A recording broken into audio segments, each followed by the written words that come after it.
I have Melanie with us today. She is an Indigenous mixed media artist and expressive arts facilitator who teaches online art classes to women around the world. She helps build joyful and self-compassionate art practices. Melanie says, creating art brings me to the present moment, into stillness. In this space, I'm not dwelling on the past or worrying about the future. In stillness, I find myself. I find peace, clarity, and connection with my real emotions. Melanie is from I'm not sure if I'm saying this correctly. Is it Squamish? Yes, that's right.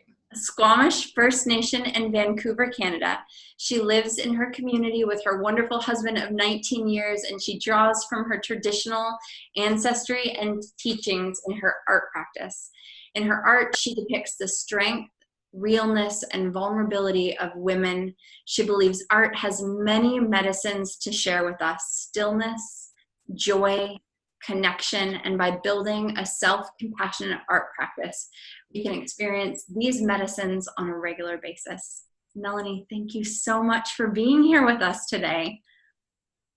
Well, thank you. I'm so excited to be here. I absolutely love talking about creativity and art and how it impacts our lives. Me too. Me too. And I just shared a lot, but I'm wondering if you can tell us a little bit about your work, what you brought you into mixed media, specifically how you came to the work that you're doing. Mm-hmm. Yeah, so 7 years ago, I had absolutely no artistic skill whatsoever. And I came across a 30-day doodle challenge. And I just was like, oh, 30 days, 5 minutes a day, I can handle that. And so I did it. As soon as I started, I just felt like this expression that I wanted that was coming out of me. And I felt like I didn't have the tools to do it. So I just started exploring classes, and mostly online classes. And I just discovered this huge passion for mixed media acrylic painting primarily. And just went out and bought like 6 tubes of paint and a little setup in the living room. And now I've got way more supplies than that. And just pretty much every day in the last 7 years engaged in art and creativity in some way. And it just became what I call my medicine. And I was working full time, and I just come home and just even I'd spend maybe 20 minutes in an evening. It's like, oh, I'll just put the background down tonight, and tomorrow I'll draw I love to paint faces, so I'll draw the face on. And so just like little bite sizes of time. And on the weekend, I'd have more time as well. And so I just kept creating, and I focused on the joy of creating rather than the outcome. And I sought out teachers that brought that approach. And so I just kept doing it. And then just over a year ago, I decided that I wanted to start engaging people in art and creativity and kind of bring that to people. I love to teach. I've been an educator for 20 years in other ways and working in the Indigenous health field primarily. And so I was like, well, I've never run my own business. I'm just going to do this thing. And I just started and absolutely love it. I love connecting with women around the world through creativity. And I also do in-person classes here as well in Vancouver. And with that, in the last year, I studied expressive arts therapy. And that was an entire year dedicated to creativity. Like I was just immersed like every single day. So I'd be in school. It was a experiential programs. So we were going through all the movement, sound, visual arts, and drama, all these areas. And then I had 2 practicums where I was working one with children, one with adults, working with creativity. And then I had my online classes classes that I was teaching. And then in my off time, I would create art. And I also discovered a love for writing poetry. Although I go poetry because poetry can be as scary as the word art. And really, it's just about engaging in writing and allowing to go into imagination and just to enjoy the process. So I bring those two together now, the painting or drawing with writing and poetry. Yes. What do you feel like that type of total immersion last year in art, did that change your art? Well, it changed me. I really feel like I'm more open as a person. So when I'm interacting with people, I used to feel like I was more of a closed person, even though I wanted to connect with people. There was just sort of this blockage there for me. And so now I feel like an openness. So that means I can experience more of the connection that I want. So there was that. And then my art itself, since I've shifted from being learning and student and doing it as my own hobby to teaching, has really pushed my my own style. So it's like, what really is me and what do I want to express? What mediums and ideas and approaches do I want to bring? And so I've really seen my art shift in that way to really being an expression of me and what I want to bring. Yes. And do you feel like there are reoccurring themes that you are grappling with in your art? And if so, can you talk about those at all? So themes in terms of like actual topics in the art, or the approaches to it? Ooh, maybe both, but I am really curious, like, is there a message that you're trying to share, or is there a type of connection that you're trying to have with those who are interacting with your art? Yeah, so in my Squamish culture, we have a teaching that everything is medicine. And so an experience can be medicine, even if it's a challenging experience, or an animal or a bird might have qualities that we're drawn to that can teach us something. And then plants themselves can be medicine. So I talk about art as medicine and creativity as medicine. And so my whole approach with my own creation of art and creativity is about the medicine that it brings me. And then when I'm engaging people or teaching, it's that same approach. So it's not the outcome of like, oh, I'm going to come up with a pretty face at the end or a skillful painting, but along the way, we're just going to immerse in the process and enjoy the process and experience those medicines like stillness, joy, connection. Those are the three that I gain the most, and be individual for others as well. And then in my art itself, I tend to female faces. They tend to come out looking like me. That's not my plan, even when I use a reference. It's just like self-expression. Yes. And I really, the strength and vulnerability of women is kind of the theme that comes through in the paintings that I do. And it's a lot seen in the eyes. So I don't necessarily have a plan when I sit down to paint, and I'll allow the painting to kind of emerge through its own story, and then I'll look at her eyes at the end and be like, well, what is her story? And then I might sit with it and I'll write that story. Oh, I love that. So it's like your own painting becomes it's even bigger than medicine. It becomes like informative wisdom. Oh yeah. Yeah. There's like such wisdom, and I know it's come from that higher part of myself, especially if I paint or draw with my non-dominant hand. I get a way different connection with what I'm creating. Actually, I'll pull over one that I did last night I would love that. because it completely moved me, and I'm always surprised, Mm. even though I know it's like medicine. And Oh, that's gorgeous.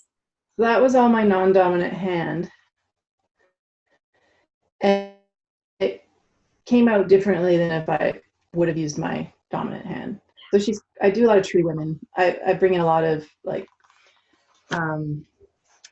trees, stone, um, natural elements, because those are sort of elements across this whole earth that we can all connect with and resonate with.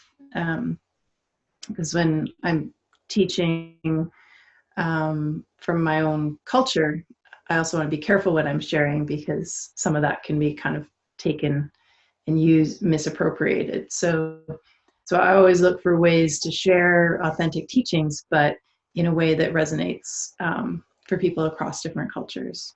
Yeah. I got chills looking at her. She resonated deeply with me too. And I love that, the tree woman, I love the imagery of that and the metaphor behind that. Yeah.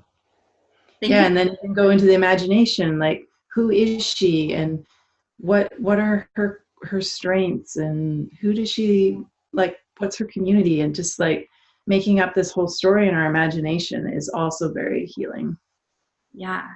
This weekend, I got to experience Soulcollage for the first time. Have you ever done Soulcollage? No. It's like making your own wisdom cards, Oh yeah. by taking already like images that like from magazines, or there's photographs, like the person leading it had photographs that were all like non-copyrighted images, so that you can paste them. And so it's, you go to the ones that you're drawn to, and like you wouldn't put the same, if you're drawn to a bunch of like fox have been really powerful for me recently, and Mm-hmm. I was drawn to a number of them, but I wouldn't like add the fox with another animal on that card. She says only stick with one if you do that. Right. Yeah. But it was that same concept of like looking at that and then asking the card, who am I and what gifts do you have? And I felt that looking at your picture. I'm like, ooh, I want to ask her questions. Yeah.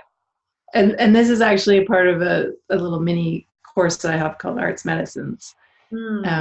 And so the next step is to sit with the drawing and write a bit. And if that's scary for people, it's like, well, maybe it's just one word that resonates with the drawing, or maybe it's a title, or it's 3 lines or 5 lines, to keep it kind of doable. I appreciate you sharing your story too of how you came to art, that you didn't feel like you were creative before you came to it 7 years ago, that it started by doodling. Mm-hmm. And I'm wondering what advice you have for people that don't feel like they're creatives. Mm-hmm.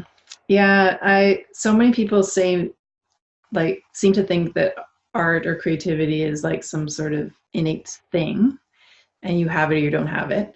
And I truly believe it's a learned thing.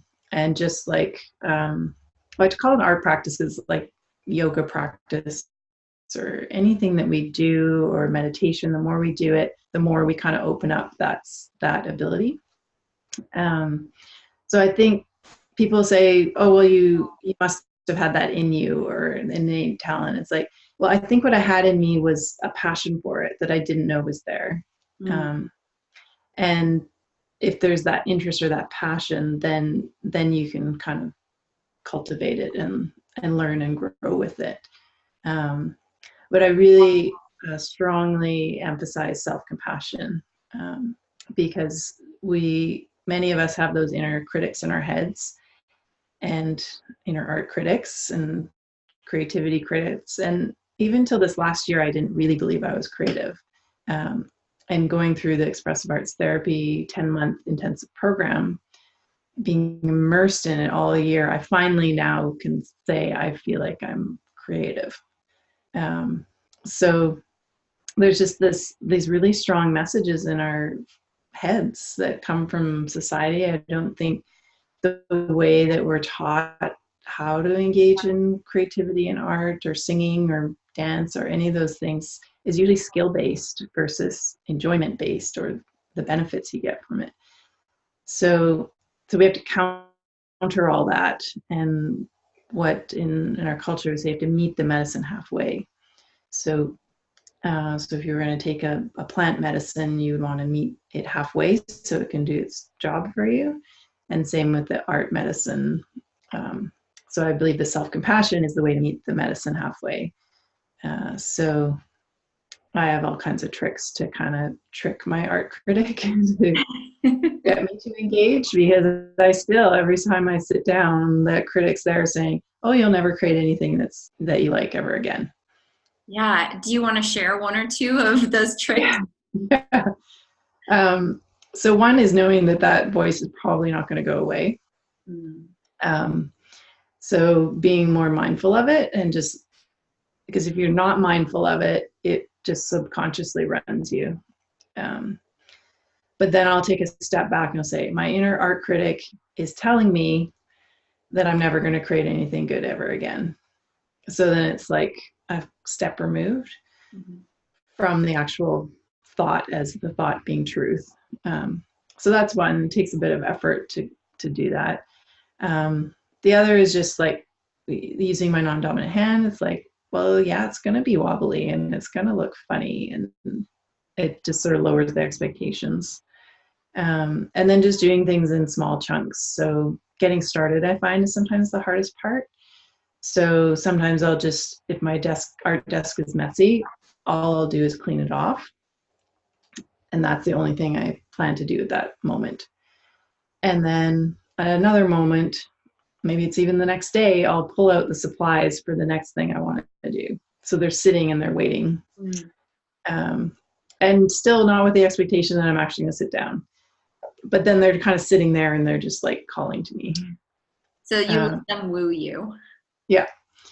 And then I love mixed media because it also eases me into the process. So I often will start with a background and just sort of finding pattern papers that I like, and just kind of tearing them, gluing them down. And that kind of starts to get me into the process, rather than jumping in straight with like maybe drawing a face or painting a face.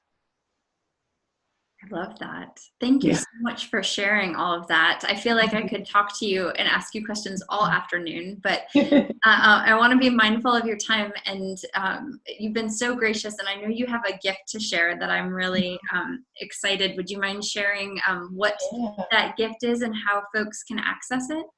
Yeah, so I'm calling it an arts medicines mini course. And so there's four kind of weeks, or four activities, and kind of going through that process of looking at our intentions for creating, doing a little mini mixed media piece. Again, all sort of bite-sized and small and doable timeframes, and then doing the sketch that I just showed is the second activity. So using non-dominant hand. Sketching doesn't have to be a face, it can be anything. I'm lead people through a little of a writing activity. And then the third one is going to be more about play. So I find the best way to play is to finger paint. So some finger painting, and just, again, the focus on enjoying and playing, letting that inner child play. And then the fourth one would be more of a face painting a face. But again, I walk people through step by step if people are new to faces, because faces can seem scary, but there's actually, like, the eyes are certain, halfway up the head, and the nose is halfway in between. There's like a bunch of little steps to go through. And then it's like, again, it doesn't matter what it ends up looking like. It's just about enjoying it. Enjoying the process. Yeah. Yeah. Melanie, thank you so much for sharing your time and your energy and your creative wisdom. It's a privilege to have you a part of the summit. Great. Thank you. Thank you. I'm so happy to be here.